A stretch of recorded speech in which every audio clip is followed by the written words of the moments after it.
আমাদের এখান থেকে যে ট্রেনিংটা আপনি করেছেন এটা আসলে আপনার লাইফে কোনো কাজে লেগেছে কিনা এটা একদম অনেস্টলি বলবেন।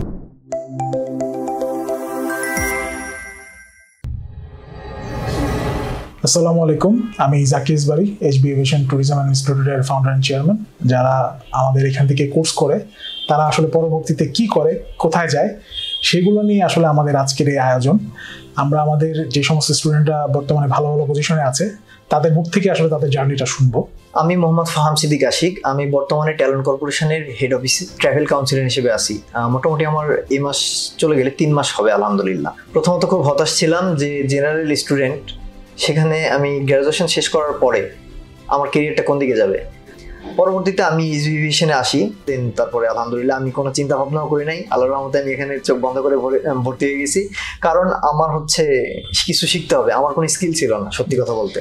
আমাদের এখান থেকে যে ট্রেনিংটা আপনি করেছেন এটা আসলে আপনার লাইফে কোনো কাজে লেগেছে কিনা এটা একদম অনেস্টলি বলবেন। আমার লাইফে এটা আমাকে যেভাবে সাপোর্ট করেছে সেই জায়গা থেকে বলবো, আমি যে এইচবি এভিয়েশনের 53 নাম্বার ব্যাচে ভর্তি হয়েছি, আমি মনে হয় আমি 53 ব্যাচ মানে আমি অনেক পিছিয়ে আছি।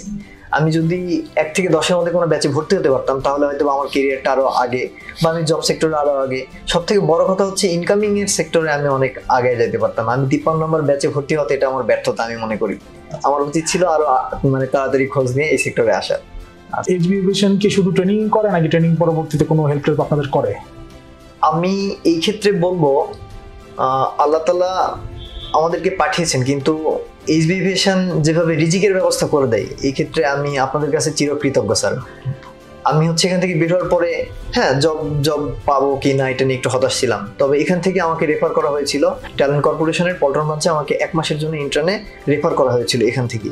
তো আমি মনে করি যে আমার জবের পিছনে এইচবি এভিয়েশনের গুরুত্বটা সব থেকে বেশি ছিল, কারণ আমাকে তো ট্যালেন্ট কর্পোরেশন চিনতো না, আমাকে কি দেখে ইন্টার্নে নেবে। সো আমি মনে করি যে এই ক্ষেত্রে আপনাদের অবদানটা সব থেকে বেশি। যদি কেউ বেকার ঘুরে থাকে, তার স্কিল ছাড়া সে কখনো জব সেক্টরে কোনো প্রায়োরিটি পাবে না। তাকে কোনো না কোনো বিষয়ে দক্ষ হইতে হবে।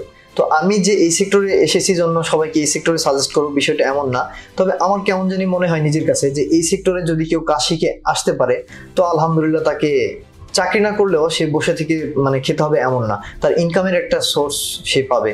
সুতরাং তরুণ সমাজকে আমি বলবো যে এই সেক্টরে একটা সব থেকে বড় সুবিধা কি, এখানে ইন্টার পাস করা ছেলেমেয়েরা এসে চাকরি করতে পারতেছে বা কাজ করতে পারতেছে। সুতরাং আমি বলবো তরুণ সমাজকে যে তারা যদি টিকিটিং বা ভিসা বা যে কোনো কিছু ট্রাভেল এজেন্সি রিলেটেড শেখার পরে তারা যদি শেখে আর কি, তাহলে আমি মনে করি তারা খুব তাড়াতাড়ি ভালো একটা পজিশনে চলে যাবে স্যার। অসংখ্য ধন্যবাদ। আসলে আপনার রিজিকে ছিল, প্লাস আপনার সদিচ্ছা ছিল, এই জন্য সবকিছু মিলিয়ে আপনি একটা ভালো অবস্থানে যেতে পেরেছেন। আমাদেরও চেষ্টা থাকে আমাদের স্টুডেন্টরা যাতে সফল হয়, কারণ আপনারা সফল হলে আমরা সফল।